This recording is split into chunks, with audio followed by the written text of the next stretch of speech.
location in this universe where the rules do not bend. They shatter outright.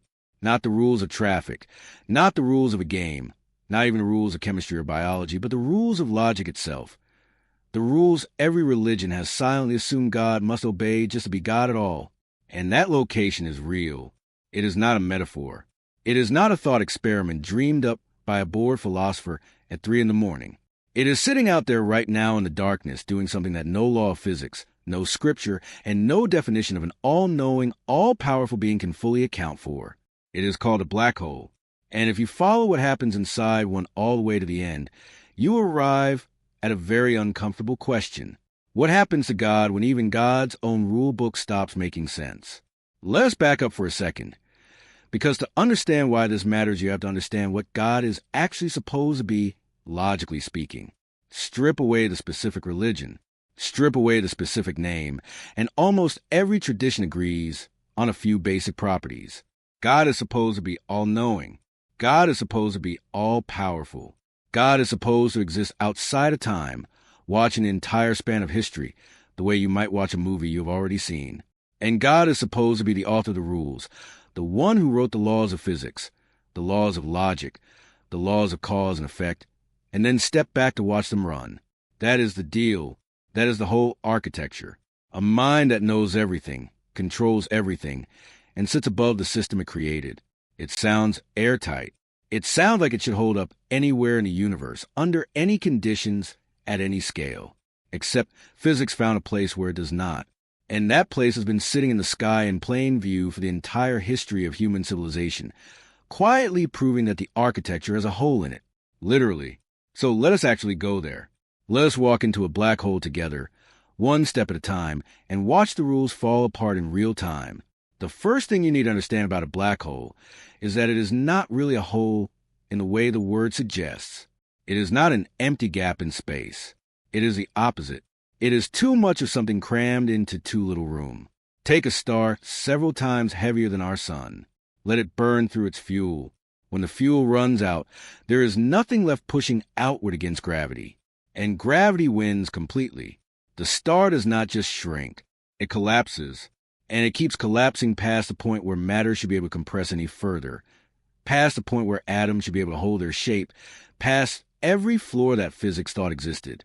It does not stop until, according to math, it reaches a single point with zero size and infinite density.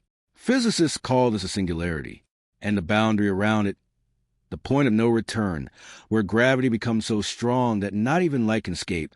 That is called the event horizon. Here is the first rule that starts to wobble. If God is supposed to be all-knowing, that knowledge has to include information, every detail of every object, every event, every particle that has ever existed. A perfect mind should be able to account for all of it forever. Information in physics is not just data on a hard drive. It is a complete description of a physical state. Everything you would need to reconstruct that state exactly, atom for atom. And one of the deepest assumptions in modern physics is that information cannot be destroyed. Not really. It can be scrambled. It can be hidden. It can be spread out until it looks like random noise. But according to quantum mechanics, the full picture should always be recoverable in principle, even if no one could ever practically do it. Now throw that assumption into a black hole. When something falls past the event horizon, a star, a planet, a spacecraft, a person, it does not matter. Every detail about it, every property that made it uniquely itself, disappears from the outside universe forever, as far as anyone outside can tell. And here is where it gets stranger. Physicist Stephen Hawking discovered that black holes are not even permanent. They leak slowly over unimaginable timescales. Black holes radiate energy away in a process now called Hawking radiation. And eventually, after a period of time so long it makes the current age of the universe look like a single second, a black hole evaporates completely and vanishes. So ask the obvious question. If a black hole eventually disappears entirely, what happened to all the information that fell into it? Where did it go? If it is simply gone, destroyed, erased with no trace and no way to ever recover it even in principle, then something in this universe genuinely violates the rule that information can never be lost. That is not a small detail. That is not a technicality physicists shrug off. It became known as the black hole information paradox, and it caused one of the fiercest arguments in the history of theoretical physics, dragging in some of the most brilliant minds of the last century. Because whichever side turned out to be right, something massive was going to break. Either quantum mechanics is wrong, or gravity as we understand is wrong, or the universe really does have a place where information, the one thing an all-knowing mind should never be able to lose track of, simply ceases to exist. And if information can be destroyed anywhere in this universe, even in one exotic corner of it, then perfect knowledge of everything everywhere forever is no longer logically possible. Not difficult. Not beyond current technology, impossible. Which means the very first property on God's job description, all-knowing, runs directly into a wall that physics built, not philosophy. But that is only the beginning, because information loss is just the doorway. Once you step past the event horizon and keep going, things get so much stranger. Here is where it gets even stranger. Inside a black hole, something happens to space and time themselves that sounds almost like a glitch in reality. Outside a black hole, you experience 3 dimensions of space you can move freely through: forward, backward, left, right, up, down, and 1 dimension of time that only moves one direction forward, whether you like it or not. That is just how existence works for you, for me, for everything we have ever measured. But cross the event horizon of a black hole, and according to the equations of general relativity, space and time swap roles. Moving toward the singularity stops being optional. It becomes exactly as unavoidable as moving forward in time is for you right now. You can no more avoid reaching the singularity than you can avoid reaching tomorrow. Direction in the normal sense stops existing. There is no away from the center anymore. There is only later. Now remember the second big property on God's resume: existing outside of time. A being who exists outside time is supposed to see the whole of history, past, present, future, laid out at once, the way you might look down at a map instead of walking through a maze. That idea depends on time being a stable, separate thing that a mind can step outside of and observe from above. But inside a black hole, time is not separate from space anymore. It is tangled up with it, fused into something physics calls space-time in a way so extreme that the ordinary distinction between where and when collapses completely. If time itself becomes unstable and warps into something almost unrecognizable in a region of the universe, then what does it even mean for a mind to stand outside of it? Outside implies there is a boundary, a stable edge to stand beyond. But the very fabric of mind would need to stand outside of is being torn apart and rewoven. The whole picture of a timeless observer starts to look less like a deep truth and more like a comforting story that only works if you never look too closely at the corners of the universe. And we have not even reached the center yet, at the singularity itself, that single point of zero size and, according to math, infinite density. The equations of general relativity do not just get difficult, they stop working entirely. Gravity, according to Einstein's theory, becomes infinitely strong. Space and time curve so violently that the curvature itself becomes undefined. This is the point where physicists openly admit their own theory breaks down and can no longer make any prediction at all. Not that it is hard to calculate, not that we do not have a big enough computer. The theory itself says at this exact point, I have nothing to say. The rules run out. Think about what that actually means for a moment. If God is the author of the laws of physics, the mind who wrote gravity, who wrote causality, who set the whole system in motion, then somewhere inside every black hole in the universe sits a point where the author's own handwriting simply stops, not contradicts itself, stops. There's no page after that page. If a being who is supposed to be all-powerful wrote a rulebook, and that rulebook admits in its own text, I do not apply here, what does that say about the author's power at that exact coordinate in space-time? Either the singularity is a flaw in our current understanding, which is possible, and physicists are actively hunting for a deeper theory that fixes it, or it is a genuine edge to reality where the very idea of law stops meaning anything. And an all-powerful being who wrote laws that failed to one-place density becomes truly ultimate is a strange kind of all-powerful. And here is the detail that makes this even harder to shake off. The singularity at the heart of a black hole is not some one-off oddity, a strange exception physics stumbled into by accident. The exact same mathematics that describes, it also describes the very beginning of our universe. Run the equations of general relativity backward from the day all the way to the Big Bang, and you land on another singularity, infinite density, infinite curvature, the same breakdown of the laws of physics, just facing the opposite direction in time. That means the two most extreme boundaries science can point to in the entire history of the cosmos, the birth of everything and the death of a collapsing star, both terminate at the exact same kind of mathematical wall. If an all-powerful mind authored the laws of this universe, that mind's own rulebook goes blank at both ends of the story. The opening page and the closing pages of every black hole scattered across the sky. A rulebook that goes silent at its own beginning and at its own extreme endings is not behaving like the product of a single all-controlling author. It is behaving like a system running on rules that were never actually complete to begin with, and we have simply been living comfortably in the long, well-behaved middle of it. There's a phrase physicists use for how a black hole strips away identity that sounds almost too poetic to be real science. But it is not poetry. It is math. It is called the no-hair theorem. It states that no matter what falls into a black hole, no matter how complex, how detailed, how individually unique that object was, the black hole itself can only be described from the outside using exactly three numbers: its mass, its electric charge, its spin. That is it. Everything else about what fell in, the shape, the composition, the history, every distinguishing feature that made that object what it was, is completely erased from any measurement anyone could ever take from outside. A star made of a trillion atoms, each one individually distinct, becomes from the outside indistinguishable from any other object with the same mass, charge, and spin. The universe's most extreme object does not just hide detail. It mathematically cannot retain it, at least not in any form the outside universe can access. Now here's a rehook, because this is where it gets uncomfortable in a very specific way. An all-knowing God is supposed to track every detail of every created thing down to the smallest possible level forever, not the average, not the summary, the actual thing. But black holes demonstrate with rigorous mathematics that has survived decades of scrutiny that the universe itself contains machinery capable of taking a rich, detailed, unique object and reducing it to three plain numbers with no accessible trace of anything else.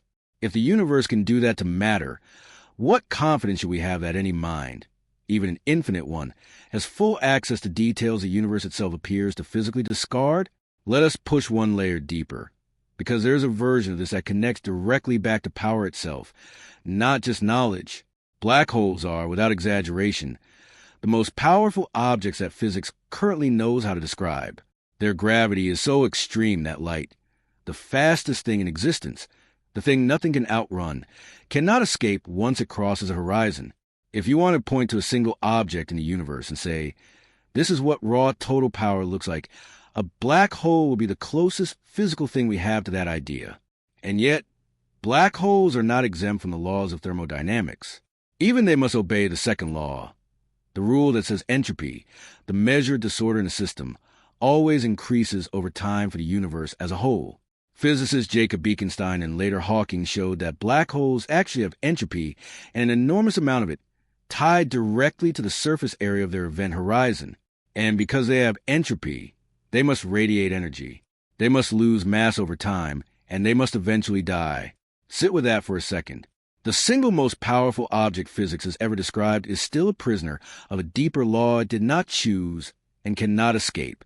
It cannot violate the second law of thermodynamics any more than you can violate it by trying to unscramble an egg with your bare hands.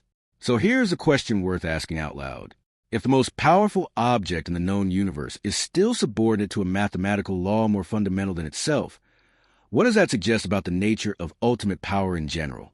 Maybe power was never really about being sitting above all rules, untouched. Maybe the deepest thing in this universe is not a being at all. Maybe it is a law itself and everything else. No matter how vast, no matter how dense, no matter how dark, answers to it. That reframes the whole question. Does it not? Not does God exist, but something quieter and stranger. If there's a mind behind all of this, is that mind the author of the rules, or just the first thing subject to them? But before we go there, there's a rehook buried inside the information paradox that most people never hear about, and it might be the strangest twist in this entire story. For decades, the leading resolution to the information paradox was the idea that information does escape, just scrambled almost beyond recognition, smuggled out inside the subtle correlations of Hawking radiation over the black hole's entire lifetime. That sounded like a tidy fix. Information survives. Quantum mechanics stays intact. Everyone can go home. Except in the early 2010s, a group of physicists ran the math more carefully and found something that broke the fix itself. They discovered that if information really does escape smoothly the way that resolution required, then something has to give it the event horizon itself.